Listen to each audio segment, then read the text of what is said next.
What is that?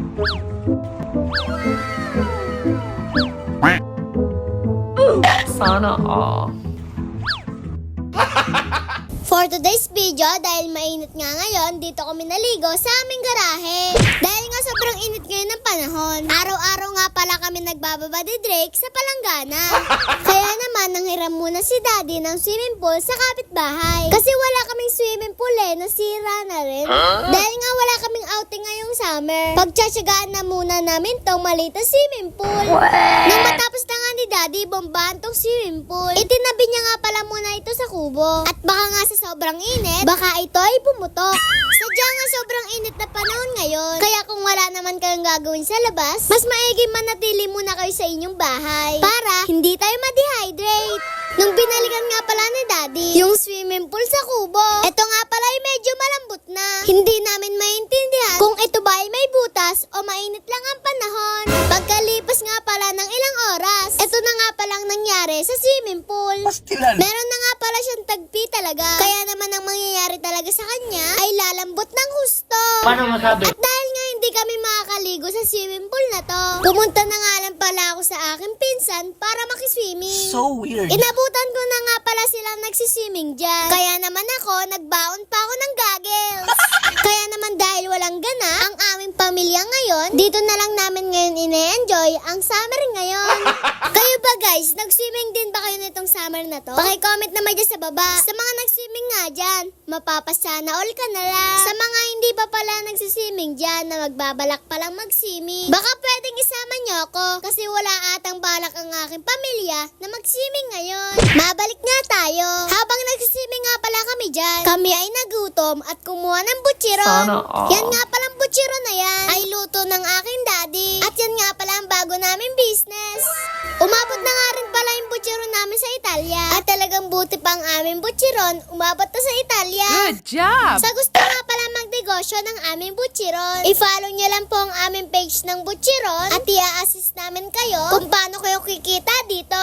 Pagkatapos nga pala namin kumain ng buchiron, kami nga pala ay bumalik na rin sa pagsuswimming. At alam nyo ba, kahit nakalublob na kami sa tubig, ramdam na ramdam pa namin ang init ng panahon.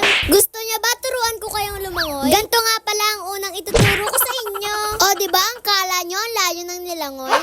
Buti na nga lang talaga may swimming pool ang mga pinsan ko. Kasi kung hindi, magtsatsaga muna ako sa bahay kahit mainit ang panahon.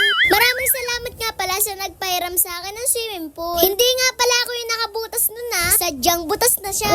Pero maraming salamat pa rin sa pagpapahiram sa akin ng swimming pool. At dito nga pala sa may-ari nito swimming pool na nililiguan namin ngayon. Maraming salamat nga pala sa pagpapaligo sa akin dito. Sana sa susunod sa totoong swimming pool na tayo maliligo. Okay. Masayang-masaya nga pala kami ng mga time na yan. Pero habang nagsiswimming kami, nakakaramdam na kami ng konting gutom. Nakakagutom nga naman talaga mag-swimming. Kaya naman, naghanda na sila ng pagkain para sa amin. Sana all. Simple nga lang pala yung niluto nila para sa amin. Ang espesyal dito sa aming kainan ay yung salo-salo kaming kumain dito. Napakasarap nga pala sa pakiramdam. Kami ay salo-salo na kain dito. At ang naisipan namin, kaming lahat ay magbubudal pie. Kami na nga rin ang naghain sa sarili namin para naman hindi kami makaistorbo sa mga nakakatanda. Nagsimula na nga pala kami mag-prepare ng aming kakainin dyan. At ang mga simpleng ulam nga pala namin ay hotdog, pritong talong, tofu at di mawala ang butcheron. Meron nga din pala kaming malamig na juice at hindi din mawawala dyan ang sausawan namin na toyo. Nagsimula na nga pala kaming kumain dito. At kung mapapasin nga ninyo, lahat nga po pala kami dyan ay nakakamay. Sana all. Hindi nga pala kami pwede dito magkutsara. Kasi sa pagbubudol fight nga pala, mas masarap ang nakakamay. Medyo magana nga pala kumain kapag ganito ang kainan. Kasi mas trip ko talaga yung nakakamay kaysa magkutsara.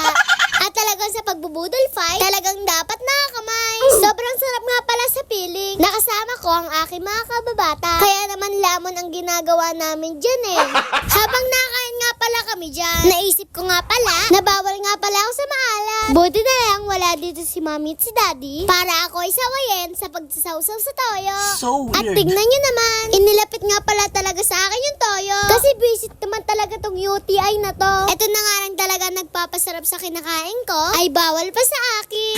Sobrang dami nga pala talaga nakain namin dyan. At talagang sobrang happy kami sa mga ulam na hinain sa amin. At nung matapos na nga pala kami lumamon, kami nga pala ay nag-cheers ng pineapple juice. O diba, solve kami dyan. Maraming salamat nga pala sa nagluto ng aming ulam. Sa uulitin, dyan uli kami magbablog. At yan nga lang pala ang mga natira namin pagkain. Kahit aso ay hindi mabubusog dahil sa sobrang tatakaw namin. O diba, hindi na makahinga sa sobrang abusugan. Nung matapos nga pala kaming kumain dyan, kami nga muna pala ay nagbaritisan dyan.